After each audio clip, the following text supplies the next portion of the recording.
De gré ou de force, le territoire de Mahagi doit être pacifié pour le bien-être de sa population en vue de tourner la page des tensions communautaires caractérisées par des tueries, incendies de maisons et bien d'autres, s'inscrivant dans la vision de l'administration militaire de l'Ituri sous le leadership anticipatif du lieutenant-général Luboyanka Shomadjouni pour une résolution des conflits et la cohabitation pacifique. Le groupe consultatif de médiation, coordination provinciale de l'Ituri organise à partir de ce lundi un dialogue social de 3 jours réunissant les communautés à Lourjouganda, Walendouati, Angalde et Panduru. Dr Angel Ouvon Akumu a franchi ce mardi le portion du gouvernorat de l'Ituri pour solliciter l'accompagnement de l'autorité provinciale pour la réussite de ces assises. Nous avons été sur terrain pour consulter toutes ces communautés et à l'issue de ces consultations, ces communautés nous ont demandé à ce que nous puissions leur faciliter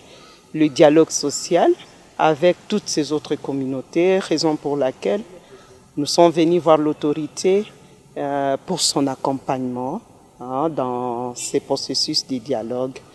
Comme vous le savez, le territoire des Mahagi, c'est un territoire prospère. Si nous arrivons à consolider la paix dans ce territoire ira de l'avant. De l'occasion, cet activiste de défense des droits de la femme invite la population de l'Ituri à la culture de la paix, comme prôné par le lieutenant-général Luboyanka Shomadjouni.